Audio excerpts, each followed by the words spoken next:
Millionaire demands that elderly man be removed from plane.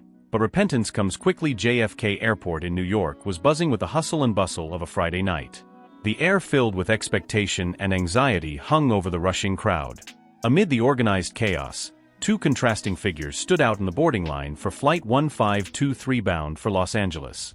On one side, Maxwell Steele, a businessman in his 40s, impeccably dressed in a tailored Italian suit. His icy blue eyes impatiently examined his platinum wristwatch, while his fingers drummed nervously on the handle of his leather briefcase. On the other, Harold Thompson, a 78-year-old man, bent by the weight of years, but with a serene sparkle in his brown eyes. His wrinkled hands lovingly held an old framed photograph. Fate, in its cruel irony, placed them side by side in line. Maxwell snorted, irritated by the slowness of the process. Harold, noticing the discomfort of the man beside him, offered a gentle smile. "First time flying?" asked Harold, his voice husky but warm. Maxwell gave the elderly man a disdainful look. "Don't be ridiculous. I fly more times a week than you've probably flown in your entire life." Harold's smile faltered for a moment, but didn't disappear. "Ah, I see. It must be tiring, all the traveling. I'm a little nervous myself. It's my first trip in years." "Look, I'm not interested in chatting," Maxwell cut in, his voice sharp as a razor. "I just want to get on this damn plane and be done with it." Harold nodded, silenced by the palpable hostility. Your shoulders slumped a little, the weight of rejection adding to your worries. He clutched the photo to his chest, seeking comfort in the image of happier times. Maxwell, in turn, felt a pang of guilt, quickly suppressed by his growing irritation. The delay in boarding, the incessant hubbub around him, everything seemed to conspire to test his already frayed nerves. When it was finally his turn, Maxwell practically threw his ticket at the attendant. "First class as always," he declared, a tone of superiority in his voice. To his surprise, Harold also approached the counter. "Sorry, darling," he said softly to the attendant. "I think I'm also in first class today. My granddaughter insisted."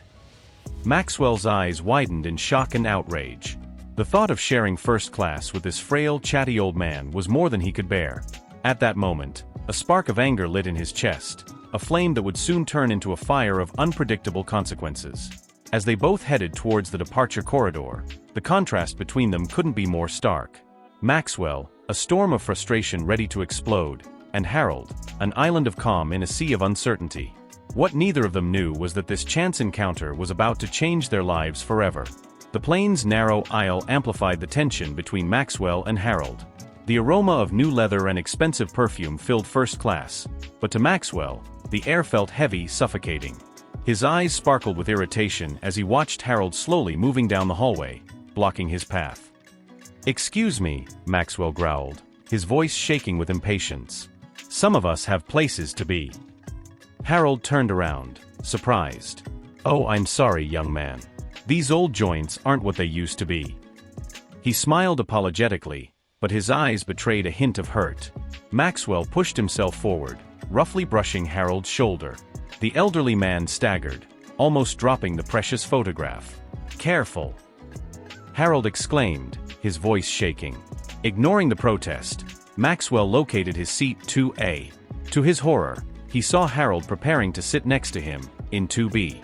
"No, that won't work," Maxwell muttered, his face turning red with anger.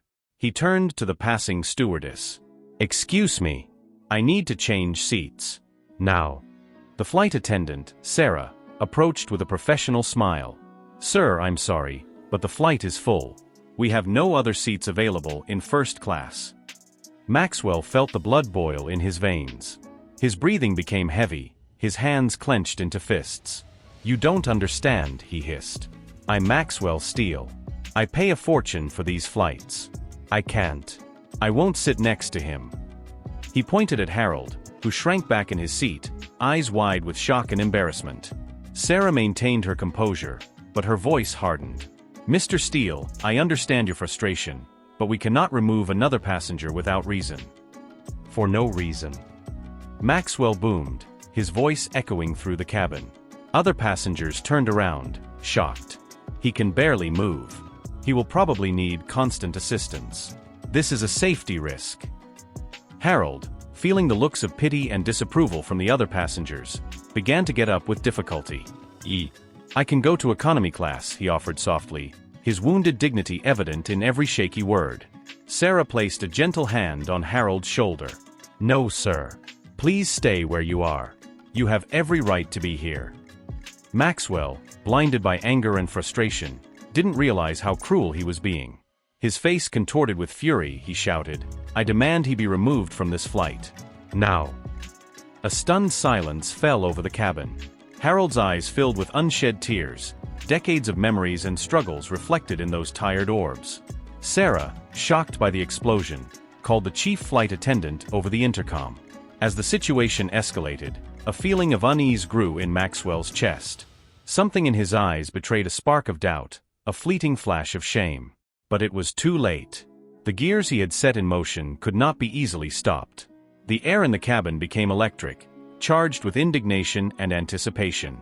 No one knew for sure what would happen next, but everyone felt they were about to witness something that would change the course of several lives forever.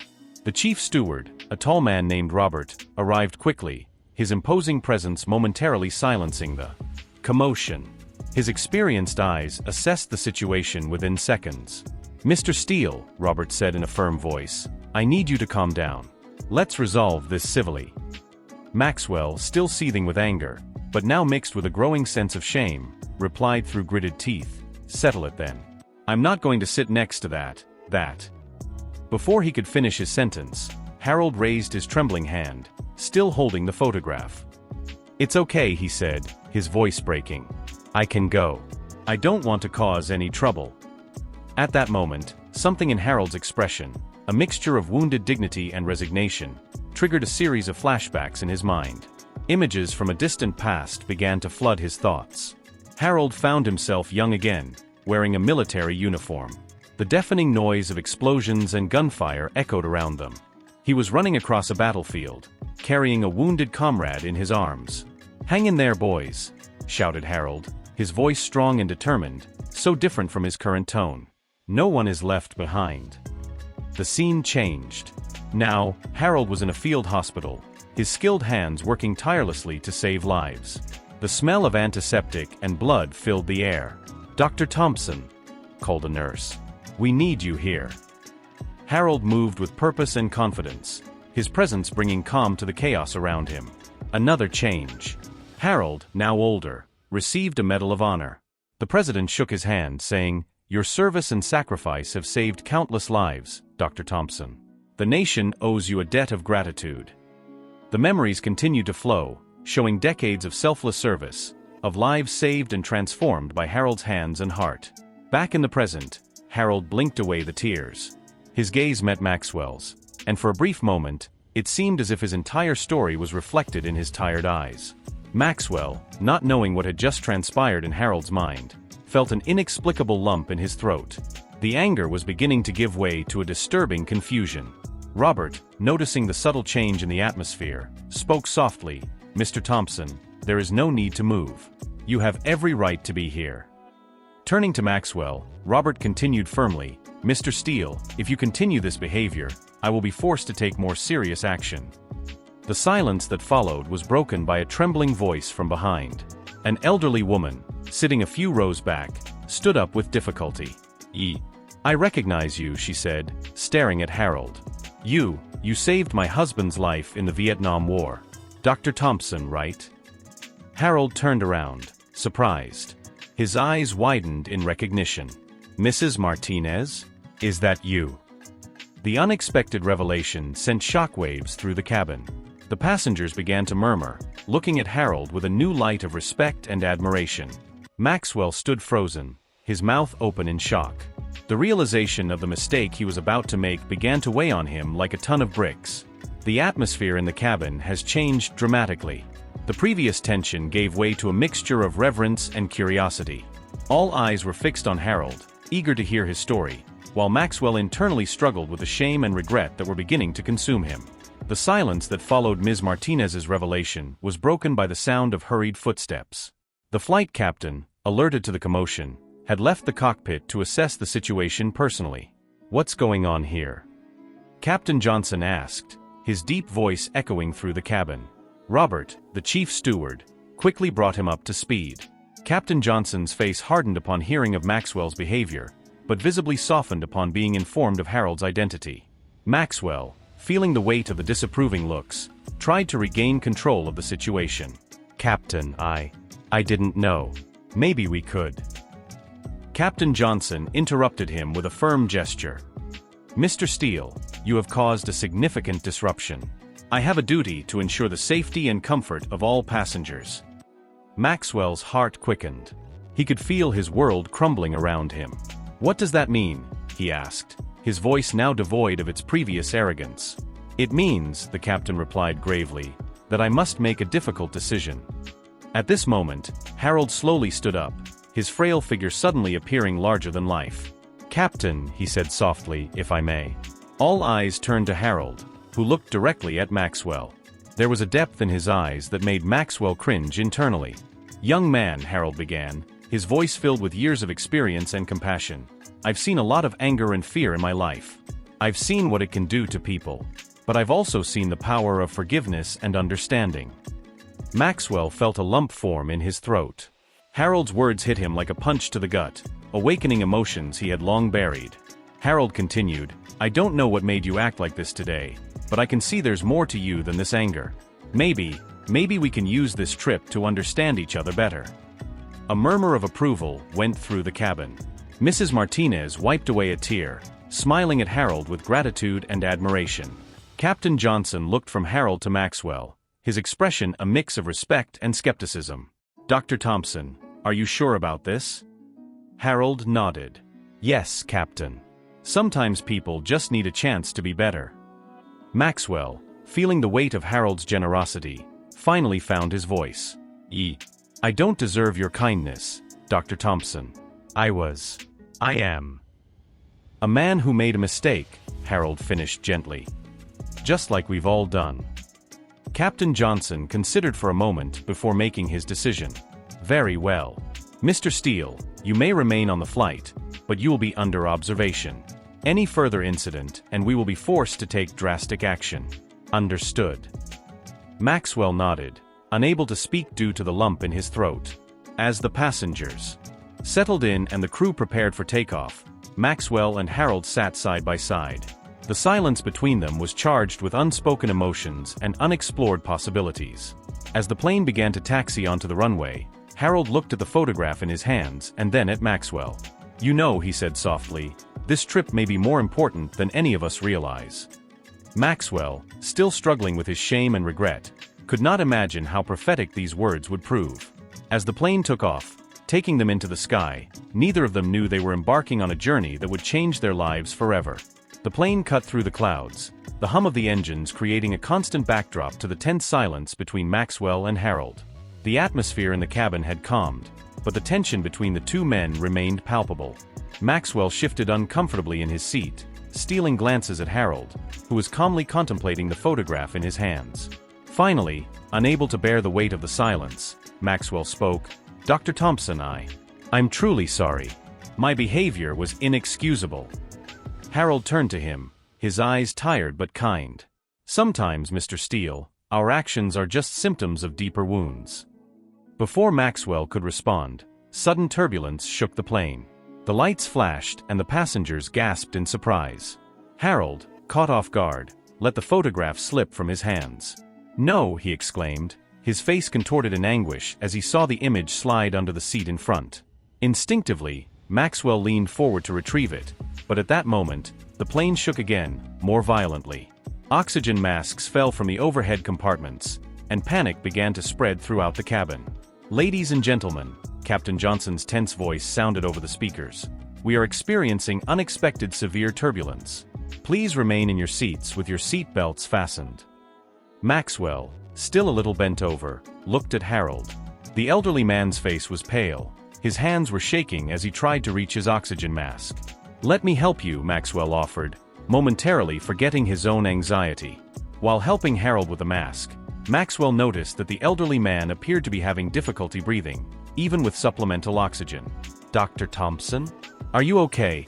he asked, concern evident in his voice. Harold tried to respond, but his words came out choppy. My heart." He panted, clutching his chest. Panic gripped Maxwell. "Help!" he shouted, frantically looking around. "We need a doctor here." Sarah, the flight attendant, fought through the turbulence to get to them. "What is happening?" "He's having a heart attack, I think," Maxwell replied, his voice shaking. "We have to do something." Sarah quickly pressed the emergency call button. "Is there a doctor on board?" His voice echoed over the plane's sound system. The silence that followed was deafening. Maxwell looked at Harold, whose eyes were half closed, his breathing becoming more and more labored. "Please," Maxwell murmured, holding Harold's hand, "hold on tight, doctor. You can't, not after all this." At that moment, Ms. Martinez stood up from her seat, fighting the turbulence. "I'm a retired nurse," she shouted. "I can help." As she approached, Maxwell felt Harold's grip on her hand weaken. Time seemed to slow down, each second stretching into an eternity of fear and regret. "Don't die," Maxwell whispered, unshed tears shining in his eyes. "Please don't die because of me." The turbulence continued, the plane shaking violently. Alarms sounded in the cockpit, increasing the feeling of imminent danger. Amid the chaos, Maxwell found himself praying for the first time in years, begging for a chance at redemption, an opportunity to right his wrongs. As Mrs. Martinez began to examine Harold, and the crew struggled to maintain control of the aircraft, Maxwell realized that this trip had turned into something much more than he could have imagined. It was a fight for survival, for redemption, and perhaps for one's own soul. The chaos in the cabin was deafening. Screams of fear mixed with the metallic sound of the alarms, while the turbulence continued to shake the plane violently. In the midst of this pandemonium, Maxwell found himself at the center of a battle for Harold's life. "He needs nitroglycerin," Mrs. Martinez shouted over the noise. "Do you have any in your emergency kit?" Sarah, the flight attendant, nodded frantically and ran to get the medical kit, staggering down the unsteady hallway. Maxwell, still holding Harold's hand, felt a tightness in his chest that had nothing to do with the turbulence. "Stay with me, doctor," he pleaded, his voice breaking. "You can't go like this. It's not my fault." Harold's eyes opened slightly, focusing on Maxwell with difficulty. "Not your fault," he panted, each word a Herculean effort. At that moment, Sarah returned with the medical kit. Mrs. Martinez quickly located the nitroglycerin and administered it to Harold. "We need to lay him down," she instructed. "Mr. Steele, can you help me?" Maxwell nodded, moving automatically.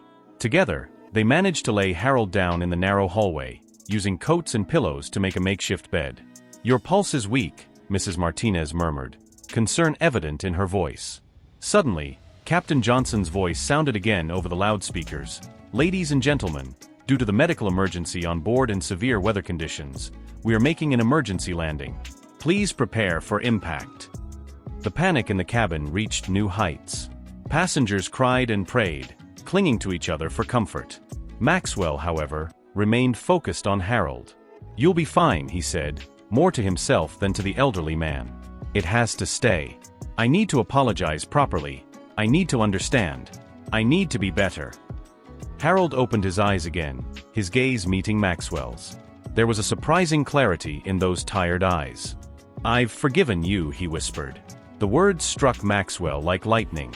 Tears began to stream down her face, years of pent-up emotions finally finding an outlet. "Why?" Maxwell sobbed. "Why would you forgive me after what I did?" Harold tried to smile, although the pain was evident on his face. "Because everyone deserves a second chance." At that moment, the plane made a sharp turn. Screams echoed through the cabin as the aircraft began its emergency descent. "Hold on," shouted Captain Johnson. Maxwell, acting on pure instinct, threw himself at Harold, protecting him with his own body. "I won't let you die," he promised, his voice firm despite the fear that consumed him. "No matter what happens." As the plane descended rapidly, cutting through the turbulent clouds, Maxwell squeezed his eyes shut. For the first time in years, he allowed himself to truly feel fear, regret, hope, and surprisingly, a deep sense of purpose. The ground was approaching quickly. The fate of everyone on board hung in the balance. And there, in the midst of chaos and danger, two souls who had started out as antagonistic strangers were now united in a desperate fight for survival and redemption. The impact was imminent. Maxwell tightened his grip on Harold, determined to protect him at all costs. At that crucial moment, he made a silent promise. If they survived, he would dedicate his life to being the man Harold believed he could be. The roar of the engines reached a deafening crescendo. The ground was getting closer and closer. And then, if you like stories like this, subscribe to the channel. There will always be new videos, and you won't want to miss any of the excitement. The impact was brutal. The plane touched down with tremendous force, bouncing and sliding down the emergency runway. Metal groaned and windows shattered as the aircraft struggled to stop. Maxwell held himself tightly over Harold, shielding him with his body, feeling every jolt and vibration. Finally, after what seemed like an eternity, the plane stopped. A surreal silence took over the cabin, broken only by the muffled sobs and moans of pain from the passengers. Maxwell slowly raised his head, his aching body protesting with each movement. "Dr. Thompson," he called, his voice hoarse. "Are you well?" Harold opened his eyes, his breathing still labored but steadier. "I'm alive," he whispered. "Thanks to you." Mrs. Martinez, who had taken cover nearby, quickly approached to check on Harold's condition. "Your pulse is stronger," she said, relief evident in her voice. "But he still needs urgent medical attention." The sound of approaching sirens penetrated the plane's damaged fuselage. Rescue teams were already on the way. "Help me move him," Maxwell asked, determination shining in his eyes. Carefully, he and Mrs. Martinez began to lift Harold. At that moment, the emergency door was opened, and paramedics invaded the cabin. "We have a man suspected of having a heart attack here," Maxwell shouted, waving frantically. As paramedics approached, Harold grabbed Maxwell's hand. "The photo," he murmured. "Please." Maxwell nodded, suddenly remembering the photograph that had fallen. He reached down, searching frantically under the seats until his fingers touched the frame. Pulling it out, he looked at the image for the first time. It was an old photo of Harold, much younger, next to a beautiful woman and a small girl. Everyone was smiling, beaming with happiness. "Your family?" Maxwell asked softly, handing the photo to Harold. Harold nodded, tears in his eyes. "My wife, and my daughter. They're gone a long time ago. A car accident, while I was in Vietnam." The revelation hit Maxwell like a punch in the gut. Suddenly, Harold's trip took on a new meaning. "You were going to visit them," he realized, his voice barely above a whisper. Harold confirmed with a slight nod. "After all these years, I finally found the courage." Paramedics arrived, interrupting the moment. Quickly, they began preparing Harold for transport. "Wait!" Maxwell exclaimed, a sudden thought hitting him. He turned to one of the paramedics. "Which hospital are you taking him to?" After receiving the information, Maxwell turned to Harold. "I'll be there," he promised, his voice thick with emotion. "I'll make sure you get to them." Harold smiled weakly, squeezing Maxwell's hand one last time before being led away. "Thank you," he whispered. As he watched the paramedics take Harold away, Maxwell felt something shift inside him. The arrogance and anger that had defined him for so long seemed to have been replaced by something new: compassion, purpose, and a fierce determination to do the right thing. He looked at the photo in his hands, the image of a happy family that fate had torn apart. In that moment, Maxwell made a silent promise not just to Harold, but to himself. "I'll fix this," he murmured. "Somehow, I'll fix this." With this resolve, Maxwell prepared to leave the plane, knowing that the true journey, the journey of his redemption, was just beginning. Maxwell ran through the hospital hallways, his heart beating frantically against his chest. The smell of antiseptic and the muffled sound of heart monitors filled the air, constantly reminding him of the fragility of life. He stopped at reception, panting. "Harold Thompson," he said, almost breathless. "He was brought in from the emergency plane. Where is he?" The receptionist typed quickly on the computer. "Mr. Thompson is in the ICU, sir. Only family members can." "I'm family," Maxwell interrupted, the lie escaping his lips before he could think. "Please, I need to see him." Something in his voice, the urgency, the barely contained desperation, made the receptionist hesitate before nodding. "Fifth floor, room 507. Maxwell muttered a hurried thanks and ran to the elevator. As he climbed, he couldn't help but think about how drastically his life had changed in just a few hours. The man who got on that plane was not the same man who was there now, desperate to see if a stranger, no, not a stranger anymore, was okay. Arriving on the 5th floor, Maxwell found room 507. He stopped at the door, his heart almost stopping when he saw Harold lying in bed, hooked up to several machines. The constant beeping of the heart monitor was both comforting and terrifying. "Dr. Thompson?" Maxwell called softly, entering the room. Harold opened his eyes slowly, a small smile forming on his lips when he saw Maxwell. "You came," he whispered. Maxwell approached the bed, feeling a lump in his throat. "Of course I came. I promised, didn't I?" Harold held out a trembling hand, which Maxwell took without hesitation. "Thanks," Harold said, "for being here, for everything." "No," Maxwell replied, his voice breaking. "I'm the one who appreciates it. You gave me a second chance that I didn't deserve." At that moment, a doctor entered the room, interrupting the conversation. "Mr. Thompson," he said, consulting a clipboard, "we have your test results." Maxwell made to leave, but Harold shook his hand, silently asking him to stay. The doctor continued, "You have suffered a significant heart attack. We will need to perform bypass surgery as soon as you are stable enough." Harold closed his eyes for a moment, absorbing the news. When he opened them again, there was a fierce determination in them. "How long until I can travel again, doctor?" The doctor frowned. "Mr. Thompson, you don't understand the gravity of the situation. This surgery is—" "I completely understand," Harold interrupted, his voice stronger than Maxwell had heard it since the plane. "But I have a promise to keep. I need to get to Los Angeles." Maxwell felt his heart sink. The trip to visit the graves of his wife and daughter, it was more important to Harold than his own health. "Doctor," Maxwell heard himself saying, "what if I made sure he got the best medical care possible during the trip? I have the resources, I can hire a private medical team, a jet." The doctor looked from Maxwell to Harold, clearly conflicted.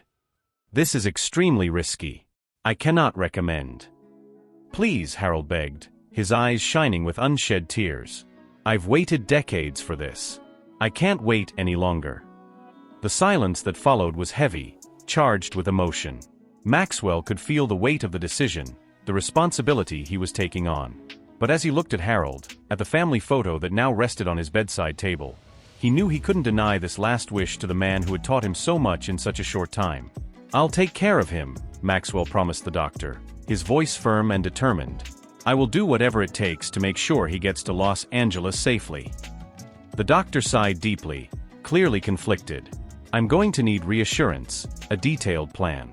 And even then, it's against my better judgment." Maxwell nodded, already mentally planning his next steps. He looked at Harold, seeing gratitude and hope in the elderly man's eyes. "Let's take you home, Dr. Thompson," Maxwell said softly. "I promise." As the doctor left to get the necessary forms, Maxwell felt the weight of his promise. He was about to embark on a risky journey, potentially putting his reputation, his resources, and most importantly, Harold's life at risk. But something inside him knew it was the right path to take. Redemption, he realized, does not always come easily or safely. Sometimes it requires you to risk everything for something bigger than yourself. The private jet cut through the night sky, its luxurious interior transformed into a mobile intensive care unit. Maxwell watched anxiously as the medical team monitored Harold's vital signs.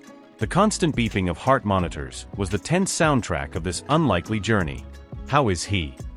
Maxwell asked Dr. Reyes, the cardiologist he had hired to accompany them. She frowned, checking the monitors. "Stable, for now. But this trip is putting a huge strain on your heart." Maxwell felt a wave of guilt hit him. "Did we do the right thing?" he muttered, more to himself than to the doctor. Harold, who was dozing off, opened his eyes when he heard Maxwell's voice. "Yes," he said softly, his voice weak but determined. "We did." Maxwell walked over, sitting next to the gurney. "How do you feel?" Harold smiled faintly. "Like I'm flying," he joked, before his face turned serious. "Maxwell, I need you to know something." Harold's tone made Maxwell lean in closer, his heart racing. "What is it?" If I can't." Harold began, his voice trailing off. "Don't say that," Maxwell interrupted, feeling a lump form in his throat. "You'll make it. We'll get there. Harold shook his head slightly. Listen. If I can't make it, I want you to go in my place. Visit them for me. Maxwell felt tears burn his eyes. Harold, I. Promise me, Harold insisted, his trembling hand gripping Maxwell's arm. Promise you'll tell them that I never forgot them. That I loved them until the end. Maxwell swallowed hard, nodding. I promise, he whispered, his voice cracking with emotion. At that moment, turbulence shook the plane. The monitors began to beep frantically. He's going into arrhythmia, shouted Dr. Reyes, rushing to Harold's side. We need to stabilize him now. Chaos ensued in the cabin as the medical team fought to save Harold's life. Maxwell was pushed to the side, watching helplessly as the doctors worked frantically. Come on, Harold, he murmured, his hands clenched into fists with tension. You can do it. You're almost there. The minutes dragged by like hours. The sound of the defibrillator echoed through the cabin, each shock sending waves of dread through Maxwell's body. Finally, after what seemed like an eternity, Harold's heart rate stabilized. Dr. Reyes walked away, exhausted but with a small smile of relief. He's a fighter, she told Maxwell. Maxwell nodded, feeling drained. He approached Harold again, who was now unconscious but breathing steadily. We're almost there, Harold, he whispered, gently holding the elderly man's hand. Just a little longer. Don't give up now. As the plane began its descent toward Los Angeles, Maxwell looked out the window, seeing the city lights approaching. He thought about how drastically his life had changed in the last 24 hours. The selfish, arrogant man he was seemed like a distant memory. Mr. Steele, the pilot called over the intercom. We are beginning the landing. Please prepare yourself and the medical team. Maxwell took a deep breath, feeling the weight of responsibility on his shoulders. They had come so far, overcome so many obstacles. But the journey was not over yet. As the plane descended toward the runway, Maxwell made one last silent promise to Harold and himself. No matter what happened next, he would see this journey through to the end. By Harold. For redemption. And for the chance to finally do the right thing. The landing gear touched the ground, and a new phase of this incredible journey was about to begin. The California morning sun bathed the cemetery at Westwood Village Memorial Park in a soft, golden light.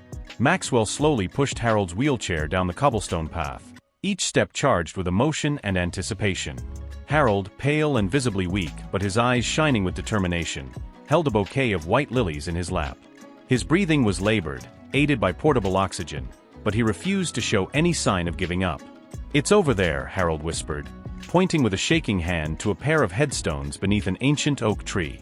Maxwell felt his heart sink as he saw the inscriptions: Emily Thompson, beloved wife and mother, and Sarah Thompson, our angel. He stopped the wheelchair in front of the tombs, and a heavy silence fell over them. Harold reached out his hand, gently touching the cold stone. Hello, my darlings, he said, his voice cracking with emotion. It took me a long time to come, didn't it?